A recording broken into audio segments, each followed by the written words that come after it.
ശബരിമല സ്വർണ്ണ കവർച്ച കേസിൽ മുൻ ദേവസ്വം മന്ത്രിയും CPM നേതാവുമായ കടകംപള്ളി സുരേന്ദ്രനെ ഉടൻ SIT ചോദ്യം ചെയ്യും.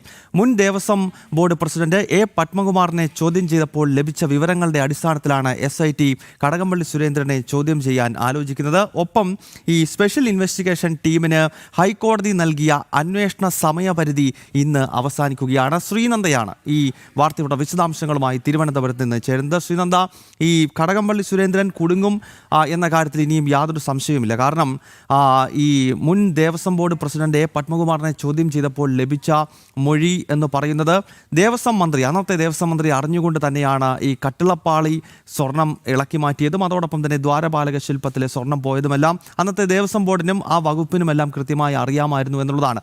അങ്ങനെ വരുമ്പോൾ കുരുക്ക് മുറുകുന്നു എന്ന കാര്യത്തിൽ യാതൊരു സംശയവുമില്ല. കൂടുതൽ വിശദാംശങ്ങൾ പറയൂ ശ്രീനന്ദ.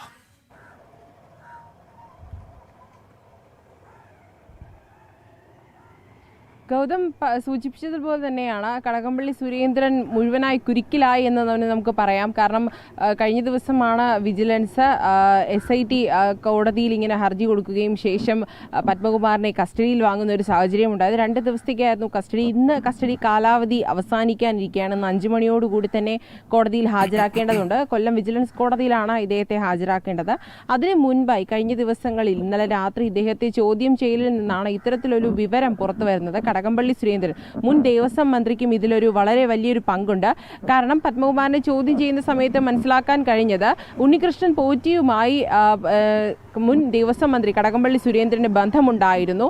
ആ ബന്ധത്തിന്റെ അടിസ്ഥാനത്തിലാണ് ഈ കട്ടിളപ്പാളി അതുപോലെ തന്നെ ശബരിമലയിലെ സ്വർണം പൂശാൻ എന്നുള്ള വണ്ണം ഇതൊക്കെ എടുത്തുകൊണ്ടു പോകാനുള്ള സാഹചര്യം ഉണ്ടായത്. ഇതിൽ തനിക്ക് പങ്കില്ല എന്നുകൂടി പത്മകുമാർ പറയുന്നുണ്ട്. തൻ്റെ ഭാഗം എല്ലാം ക്ലിയർ ആണ്, എന്നാൽ മന്ത്രിയും അതുപോലെ തന്നെ മറ്റുള്ളവരുമാണ് ഇതിന്റെ പിന്നിൽ എന്നുള്ള ഒരു സൂചനയാണ് അദ്ദേഹത്തിന്റെ വാക്കുകളിൽ നിന്ന് അല്ലെങ്കിൽ അദ്ദേഹത്തിന്റെ ചോദ്യം ചെയ്യലിൽ നിന്ന് SIT സംഘത്തിന് ഇപ്പോൾ മനസ്സിലാക്കാൻ കഴിഞ്ഞിട്ടുള്ളത്. എന്തായാലും കടകംപള്ളി സുരേന്ദ്രൻ ഇതിലൊരു പങ്കുണ്ടെന്ന് നേരത്തെ അഭ്യൂഹങ്ങളൊക്കെ തന്നെ വന്നിരുന്നു. അതിനൊരു വ്യക്തത വന്നത് ഇപ്പോൾ ഈ പത്മകുമാറിന്റെ ഈ മൊഴിയുടെ അടിസ്ഥാനത്തിലാണ്. എന്തായാലും കടകംപള്ളിയെ ഉടൻ തന്നെ ചോദ്യം ചെയ്തേക്കും എന്നൊരു മുന്നറിയിപ്പാണ് നമുക്ക് ഇപ്പോൾ മനസ്സിലാക്കാൻ സാധിക്കുന്നത്. എന്തായാലും ഉണ്ണികൃഷ്ണൻ പോറ്റിയും കടകംപള്ളിയുമായി മുൻപ് തന്നെ ഈ ഒരു ബന്ധമുണ്ടായിരുന്നു. ആ ബന്ധത്തെക്കുറിച്ച് തന്നോട് പോറ്റി തന്നെയാണ് സൂചിപ്പിച്ചതെന്നുകൂടി പത്മകുമാർ ഈ SIT സംഘത്തിന് നൽകിയ മൊഴിയിൽ പറയുന്നുണ്ട്.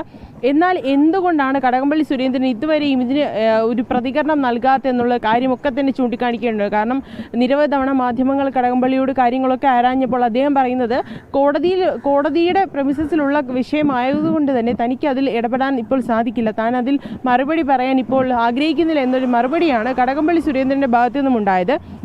അങ്ങനെയാണ് എന്നുണ്ടെങ്കിൽ മന്ത്രിയും അതുപോലെ തന്നെ മറ്റുള്ള സർക്കാരിൻ്റെ വലിയ പ്രമുഖരൊക്കെ തന്നെ ഇതിലൊരു കുഴുക്ക് വീരും എന്നതൊരു തീർച്ചയാണ്. കാരണം ഇപ്പോൾ കടകംപള്ളിയിൽ വരെ എത്തി നിൽക്കുന്നു. ഇനി മുൻ ദേവസ്വം പ്രസിഡന്റ് ഉണ്ട്, PS പ്രശാന്ത് ഉണ്ട്. അങ്ങനെ എത്ര പേരിലേക്കാണ് ഈ ഒരു അന്വേഷണം ഇങ്ങനെ മുന്നോട്ട് പോകുന്നത്, അല്ലെങ്കിൽ ഉന്നതരിലേക്ക് അന്വേഷണം ഇങ്ങനെ മുന്നോട്ട് പൊയ്ക്കൊണ്ടിരിക്കുന്ന ഒരു സാഹചര്യമാണ് നിലവിലുള്ളത്. ഇനി എന്തായാലും ഈ ശബരിമല സ്വർണ്ണ കവർച്ച കേസിൽ ഉപ്പ് തിന്നവരെല്ലാം വെള്ളം കുടിക്കും ഏതാണ്ട് ഉറപ്പായി കഴിഞ്ഞിരിക്കുകയാണ്. അടുത്തത് അന്നത്തെ ദേവസ്വം ബോർഡിന്റെ വകുപ്പ് കൈകാര്യം ചെയ്തിരുന്ന മന്ത്രി കടകംപള്ളി സുരേന്ദ്രനാണ് എന്ന് ഏതാണ്ട് ഉറപ്പായി കഴിഞ്ഞിരിക്കുകയാണ്. സ്പെഷ്യൽ ഇൻവെസ്റ്റിഗേഷൻ ടീമിന് ഇദ്ദേഹത്തെ ചോദ്യം ചെയ്യാനും പിടികൂടാനുമുള്ള തെളിവുകളെല്ലാം ലഭിച്ചു കഴിഞ്ഞിരിക്കുന്നു. മുൻ ദേവസ്വം ബോർഡ് പ്രസിഡന്റും CPM നേതാവുമായ A. പത്മകുമാറിൽ നിന്നും ലഭിച്ച മൊഴിയുടെ അടിസ്ഥാനത്തിലാണ് അന്നത്തെ ദേവസ്വം മന്ത്രിയെ ടാർഗറ്റ് ചെയ്തുകൊണ്ട് SITയുടെ നീക്കം ഇനിയും നടക്കാൻ പോകുന്നത്. ശ്രീനന്ദയാണ് ഈ വാർത്തയുടെ വിശദാംശങ്ങൾ നൽകിയത്.